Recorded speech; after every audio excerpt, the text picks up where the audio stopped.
안녕하세요. 돈을 공부하는 남자 수페TV의 수페입니다. 오늘은 댓글로 문의 주신 내용 중에서 저도 관심 갖고 있었던 통신주에 대한 이야기를 해볼게요. 요즘 한국 미국 할 것 없이 통신 기업들이 주가가 많이 내려와 있죠. 투자하고 계신 분이라면 걱정돼서 문의 주시고 배당주 관심 많으신 분들은 기회인가 싶어서 궁금하실 텐데요. 모든 질문에 답이 될 수 있도록 오늘 준비했으니까 투자 인사이트 가져가시기 바랍니다. 미국 통신기업 주가가 얼마나 내려왔는지 체크해 볼까요? 대표적인 기업으로 AT&T랑 버라이즌이 있죠. 최근 5년 동안의 주가 차트를 보면 처참하게 내려왔습니다. 특히 작년과 올해 그 하락폭이 더 커진 걸 알 수가 있는데요. 5년 동안 AT&T는 45% 빠졌고 버라이즌은 39% 하락이 나왔습니다. 명색의 통신 기업인데 정말 처참한 주가를 보이고 있습니다. 주가가 빠지면 반대로 올라가는 것이 있죠. 배당률입니다. 배당금은 동일하게 지급하더라도 주가가 내려오면 배당률이 올라갈 수밖에 없죠. 현재 AT&T의 배당률이 7.9%고 버라이즌이 8%입니다. 배당률만 놓고 보면 둘 다 고배당주로 매력적으로 보이는데요. 진짜 그럴까요? 지금부터 통신주가 왜 이렇게 빠졌는지 어떤 문제가 있는지 살펴보겠습니다. 그리고 AT&T랑 버라이즌 두 개의 기업 중에서 매수를 한다면 어떤 것이 더 좋은 선택이 되는지 팩트 위주로 다뤄보겠습니다. 시작 전에 이런 영상을 계속 받아보고 싶으시다면 구독과 좋아요 그리고 따뜻한 댓글 부탁드립니다. 여러분의 관심이 저를 행복하게 합니다. 감사합니다. 현재 시점에서 미국 통신기업의 점유율을 체크해 볼게요. 독보적인 1위를 차지하는 기업은 AT&T죠. 46.4%입니다. 그 다음으로 버라이즌이 29% 2등을 차지하고 AT&T에서 나온 기업이 버라이즌이라서 둘이는 형제 기업이라고 볼 수가 있습니다. 그리고 무섭게 치고 올라오는 기업은 T-모바일이 있는데요. 23.6%입니다. 이렇게 미국에서 3개 회사가 통신 분야를 꽉 잡고 있고 여기서 한 가지 안타까운 것은 T-모바일은 배당을 주지 않습니다. 지금 같은 성장세에 배당까지 준다면 참 좋았을 텐데 아쉬운 모습입니다. 통신 분야 1, 2위를 차지하고 있는 AT&T랑 버라이즌의 이번 2분기 실적을 체크해 볼게요. 왼쪽에 있는 AT&T를 먼저 보면 예상치가 EPS가 0.6이었고 매출은 30빌리언 달러였습니다. 이번 2분기 실적을 봤더니 EPS는 예상치를 상회했는데 매출은 좀 모자란 모습을 보여줬죠. 이게 조금 안타까웠습니다. 그리고 버라이즌을 체크해 보면 EPS 예상치가 1.21이고 그리고 매출은 33.4빌리언 달러였습니다. 예상치를 통과했을까요? EPS는 역시나 통과하는 모습인데 매출은 똑같이 모자란 모습을 보여줬습니다. 그래서 이번에 통신 분야는 매출이 좀 부족했다라는 평가를 받고 있습니다. 단지 매출이 부진해서 이렇게 주가가 많이 빠졌을까요? 당연히 이유 중에 하나겠지만 최근에 아주 큰 이슈가 있었습니다. JP모건에서 AT&T 투자 의견을 하향 조정했죠. 그 이유가 독성 납으로 뒤덮인 케이블을 방치하고 있다는 이야기인데요. 리스크가 존재한다고 봤습니다. 덩달아 버라이즌도 타격을 받았는데요. 통신 분야는 실적뿐만 아니라 대외적인 이슈까지 좋지 않은 모습을 보이고 있습니다. 조금 더 긴 시간을 두고 주가를 확인해 볼게요. 1980년대부터 지금까지의 AT&T 차트 주가입니다. 현재 T의 주가는 14달러까지 내려온 상태인데요. 이게 어느 정도 주가일까요? 과거로 돌아가면 1993년도 가격까지 내려온 겁니다. 정말 충격적이죠. 아무리 배당을 많이 줘도 주가가 이렇게 빠지면 답이 없습니다. 그래서 고배당주의 함정을 조심해야 되죠. AT&T의 매출은 그러면 어떨까요? 최근 10년 동안의 매출을 보면 최근 3년에 격하게 떨어진 모습이죠. 분사의 이슈도 있겠지만 2014년 매출보다도 좋지 못한 모습입니다. 그래서 주가도 맥을 못 추고 하락하고 말았습니다. 그럼 AT&T 배당주인데 배당은 삭감 없이 잘 주고 있을까요? 속상하게도 최근에 배당컷이 있었죠. 2022년 한 주당 배당금이 1.58달러에서 1.23달러로 내려왔습니다. 자그마치 22%나 배당 삭감이 있었던 거죠. AT&T 주주라면 분노할 일입니다. 저도 3년 전에 AT&T를 담고 있었는데요. 그때는 워너미디어를 갖고 있었기 때문에 OTT 쪽으로 신사업을 하려나 보다 했는데 디스커버리에 팔아버렸습니다. 그때 저도 처분을 했고요. 그리고 한 가지 여담이지만 말씀드려보면 SCHD에 예전에 AT&T가 있었습니다. 그런데 재무적으로 안 좋아지니까 빠져나갔었죠. 그리고 나서 몇 년 있다가 이런 사태가 일어난 겁니다. 그래서 이런 거 잘 계산하기 힘들다 하시는 분들은 ETF에 투자하는 것도 방법이 됩니다. 버라이즌을 살펴볼게요. 현재 주가가 32달러인데요. 과거 어느 정도 수준이냐면 2010년도를 터치하고 1997년까지 돌아가게 됩니다. 통신기업 두 곳 모두 다 1990년대로 주가가 회귀해버렸죠. 그럼 버라이즌도 실적이 좋지 못할까요? 최근 10년 동안의 매출 현황을 살펴보면 AT&T랑 조금 다른 모습을 보이고 있죠. 최근 매출이 작지만 조금 올라와 있습니다. 꾸준한 모습을 보이고 있는 건데요. 여기서 우리는 힌트를 얻어야 됩니다. AT&T보다는 버라이즌이 더 낫다는 이야기죠. 버라이즌 매출도 양호한데 주가가 1997년으로 회귀해서 배당률 8%가 됐으니까 투자해볼까 라고 생각할 수가 있는데요. 여기서 기회가 되려면 지금의 악재 세 가지를 해결해야 됩니다. 첫 번째는 고객사가 자체적으로 위성통신을 구축하고 있다는 건데요. 대표적으로 일론 머스크가 몸담고 있는 스타링크가 있습니다. 그리고 아마존에서 카이퍼 프로젝트라고 위성통신을 연구하고 있죠. 우리가 SK텔레콤을 안 쓰고 스타링크를 사용하면 통신기업의 밥그릇에 문제가 생기게 됩니다. 그리고 두 번째는 통신기업의 고질적인 문제인데요. 인프라 투자 비용이 많이 든다는 겁니다. 이번에도 5G 통신을 구축하기 위해서 막대한 돈을 쏟아부었죠. 비용이 리스크로 작용되기도 하지만 반대로 진입장벽을 높여주는 효과도 발휘합니다. 하지만 5G, 6G 넘어갈 때마다 비용에 대한 리스크는 계속 잔존하게 됩니다. 마지막 세 번째는 이번에 나온 이슈였죠. 방치된 독성 납 케이블 이슈입니다. 이제 수면 위로 올라왔기 때문에 전수조사하고 실제로 처리되는 과정이 상당히 오랜 시간이 걸릴 걸로 보입니다. 그리고 AT&T랑 버라이즌 나눠지기 전에 깔아놓은 케이블에 대한 책임 소재도 있겠죠.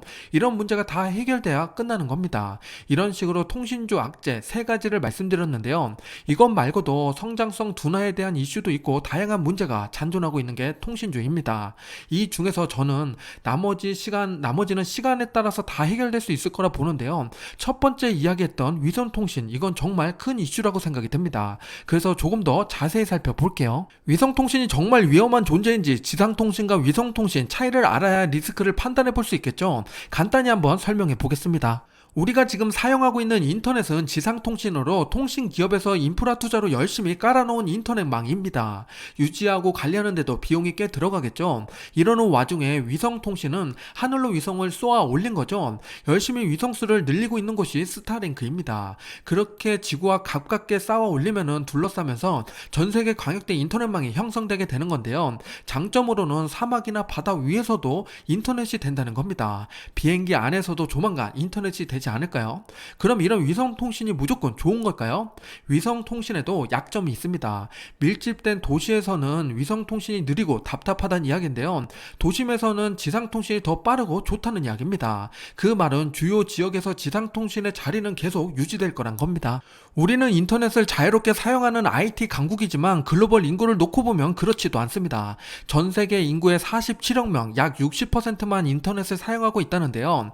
위성통신은 지금 나머지 40%에 해당되는 곳, 낙후된 지역이라든지 밀집도가 낮은 곳을 공략한다고 합니다. 실제로 일론 머스크가 한 이야기였는데요. 지상통신을 도와줄 역할로 만들어졌다고 합니다. 상황은 계속 주시해야겠지만 생각보다 위성통신은 지상통신에 끼치는 영향은 미비할 걸로 보입니다. 다시 버라이즌으로 돌아와서 배당 내역을 체크해 볼게요. 2001년도에 한 주당 배당금이 1.41달러였는데 2022년도 말 기준으로 2.57달러까지 증가하게 됩니다. 연평균 2.9% 상승률인데요. 물가 상승률 수준에 머물러 있어서 그렇게 좋지 않아 보이지만 배당률 8%란 숫자는 사람의 마음을 움직이기에 충분한 숫자입니다. 그리고 2023년도 예상 배당금은 2.63달러인데요. 역시나 조금은 인상될 예정입니다. 배당률 8%가 왜 좋은지 잠깐 금액별로 무엇을 할 수 있는지 계산해 보겠습니다. 배당률 8%의 가치를 계산해 볼게요. 1000만원을 버라이즌에 투자하게 되면 배당 소득세 제외하고 월로 환산했을 때 56,600원을 받을 수가 있습니다. 분기 배당이지만 보기 편하게 월로 환산했고요. 이 돈은 매달 2권의 책을 살 수 있는 돈이고 책 사러 서점 갈 때 커피까지 한 잔 마실 수가 있습니다. 매달 자기 개발을 공짜로 할 수 있는 거죠. 금액을 높여서 3,000만원을 투자하게 되면 월 배당금은 17만원을 받게 되고 이 돈은 관리비를 충당할 수 있게 됩니다. 내가 관리비를 내는 게 아니라 버라이즌이 내주는 겁니다. 요즘 에어컨 켜면서 전기세가 많이 나올까 걱정하고 계시죠? 조금 안심할 수 있게 됩니다. 투자금 5천만원으로 늘리게 되면 월 28만 3,300원을 받을 수가 있습니다. 대중교통을 타고 다니는 분이라면 교통비하고 택시비까지 충당할 수가 있죠. 자가를 이용하는 분은 편차가 좀 크겠지만 그래도 기름을 넣을 때 계기판을 보면서 스트레스를 덜 받을 수가 있습니다. 마지막 1억 원을 투자하게 되면 월 56만 6,700원을 받을 수가 있는데요. 이 돈은 식비까지 충당할 수 있게 됩니다. 매일 점심에 가성비 좋은 음식을 뭐 먹을까 생각하는 것보다 몸에 좋은 음식을 먹을 수 있게 되는 겁니다. 배당률 8%의 가치는 우리 삶을 어떻게 변화시키는지 보셨죠? 이게 바로 배당 투자하는 맛입니다. 고배당 기업의 배당률을 가지고 이것저것 계산해보면 기분이 좋아집니다. 그런데 마음 한켠에서는 배당 성장 ETF인 SCHD가 자꾸 떠오르는데요.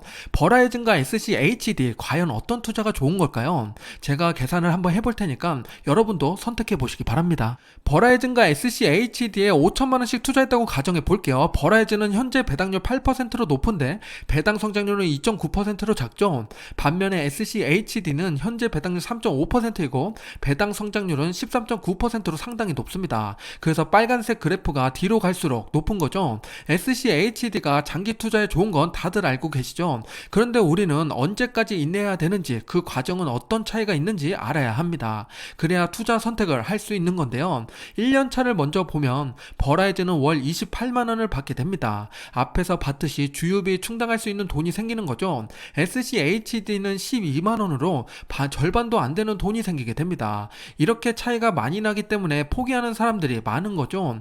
10년 차까지 가게 되더라도 역전을 하지 못하게 됩니다. 버라이즌은 65만 원, SCHD는 50만 원이죠. 둘의 배당금이 같아지는 순간은 14년 차입니다. 94만 원을 받게 되는데요. 그리고 20년 차가 되면 버라이즌이 165만 원, SCHD가 240만 원이 됩니다. 그럼 14년 이상 가져갈 거면 SCHD에 투자하는 게 좋다, 이런 결론이 나오죠. 제가 자주 언급드린 결론이라 이제 다들 아실 거라 봅니다. 여기서 우리가 현실적으로 생각해 봐야 되는데요. 당연히 샐러드를 매일 먹으면 건강에 좋은 거 다들 알고 있습니다. 하지만 매일 식단을 지키는 건 너무 드물죠. 그리고 힘든 일입니다. 투자도 마찬가지인데요. 치킨이 맛있고 맥주도 한잔 해야겠죠. 그래서 우리도 어떤 선택을 해야 될까요? 건강하게 먹을 때도 있지만 치킨도 먹어야 됩니다. 투자도 그렇게 해야 오래 투자할 수 있는 건데요. SCHD만 바라보고 투자하는 것도 안 되고 고배당으로 몰빵하는 것도 좋지가 않습니다. 당연히 성장주 투자도 나눠서 해야겠죠. 내가 오래 투자하려면 이렇게 고른 투자를 해야지 복리 효과를 누릴 수 있게 됩니다. 결국 장기 투자하면 빨간색 선, 남색 선 둘 다 우상향하니까 평균에서 만나보자고요. 장기 투자 길고 험난할 수 있지만 함께 가면 무서울 게 없습니다. 그래서 저도 꾸준히 공부하고 영상을 제작하고 있는데요. 우리 구독자분들도 같은 마음이길 바라봅니다. 지금까지 미국 통신기업을 살펴봤는데요. 한국 통신주도 살펴봐야겠죠. SK텔레콤과 KT를 들여다보겠습니다. 한국의 대표 통신기업 SK텔레콤이랑 KT가 있죠. 두 개의 기업의 5년간의 차트입니다. SK텔레콤은 50% 하락이 나왔는데 KT는 오히려 5.6% 상승이 나왔죠. 요건 조금 특이한 모습입니다. 그럼 실제로 매출과 배당률은 어떻게 되는지 바로 뒤에서 살펴볼게요. 최근 4년 동안의 매출과 영업이익을 체크해 볼게요. 신기하게도 둘 다 우상향을 그리고 있죠. 미국 AT&T랑 사뭇 다른 모습입니다. 실적 면에서는 미국보다 한국 기업들이 더 좋은 모습을 보이고 있습니다. 배당률은 어떨까요? SK텔레콤은 현재 7.3%고 KT는 6.4%입니다. 재밌는 것은 미국과 한국 모두 현재 배당률이 역대급으로 높다는 거죠. 같은 통신기업이고 경기 방어주라서 맥을 못 추는 모습을 보이고 있습니다. 조금 아쉬운 것은 KT 배당률이 1% 정도 더 작다는 거죠. 참고하시기 바랍니다. 배당은 얼마나 잘 줬는지 SK텔레콤부터 과거 내역을 살펴볼게요. 2013년도부터 지금까지 배당금은 삭감한 적이 없지만 아쉬운 부분이 있습니다. 2015년부터 2020년까지 주당 배당금 2,000원으로 통일했죠. 즉 배당금이 동결됐다는 겁니다. 그리고 그 뒤로 2년간 배당금을 증가했고 23년도에도 올릴 걸로 예상되는데요. 미래는 밝아지고 있습니다. KT는 어떨까요? 배당 내역 그래프는 단조로울수록 좋은데 그래프가 조금 복잡해 보입니다. 우선 2014년도에 배당금을 지급하지 않는 해가 존재하죠. 그리고 2018년도부터 2년 동안 배당금을 동결했습니다. 그나마 다행인 것은 2020년부터 배당금을 증액하고 있죠. 2023년도에도 기대해 볼 만합니다. 통신기업 둘 다 과거는 힘들었지만 미래가 좋아지는 그림입니다. 통신기업은 고도화가 다 돼서 이제 성장하기 힘들다는 사람들이 많습니다. 하지만 반대로 인터넷은 우리 삶에 너무 깊이 들어와 있죠. 인터넷 연결 안 된 스마트폰은 시계에 불과합니다. 그리고 앞으로 AI랑 메타버스의 시대가 다가오면 통신 장애는 큰 충격으로 다가오게 됩니다. 미래의 쌀이 반도체라면 미래의 산소는 통신이 될 겁니다. 앞으로 5G, 6G 발전되는 속도를 기대해 보겠습니다. 지금까지 미국과 한국을 대표하는 통신기업 4곳을 파헤쳐봤습니다. 배당률 측면에서는 버라이즌이 8%로 가장 매력적이었죠. 배당 증가 연수를 보더라도 버라이즌이 압도적입니다. 그럼에도 불구하고 불구하고 나는 원화로 ISA 계좌를 활용하고 싶다 하시는 분들도 있을 것 같은데요. 그랬을 때는 SK텔레콤을 보셔도 좋습니다. 배당률이 높죠. 참고로 SK텔레콤은 분기 배당을 시작한 착한 기업입니다. 현재 한국에서 분기 배당 기업이 20개도 안 되는 걸로 알고 있는데요. 주주 친화적인 기업들이 많아지길 바라보겠습니다. 오늘 이야기 드린 통신기업 정리하면 다음 표와 같은데요. 필요하신 분들은 캡처해서 활용하시기 바랍니다. 통신주 배당률이 높아서 매력적이지만 리스크도 꼭 체크하면서 보수적으로 다가가시기 바랍니다. 통신주 사람들의 관심 받기라서 아마 오늘 영상이 조회수가 적지 않을까 싶은데요. 수페TV 활용법, 조회수 낮은 종목에 기회가 있다 알고 계시죠? 나중에 통신기업의 이슈가 발생되면 다시 영상으로 찾아뵙겠습니다. 마지막으로 S&P 500 섹터 수익률을 보면서 마무리 질게요. 저는 이 차트를 보면서 매번 오르기만 하는 주식은 없다라고 되새기고 있는데요. 반대로 계속 하락하는 섹터도 없겠죠. 2022년 마지막을 보게 되면 통신주가 꼴찌를 차지하고 있습니다.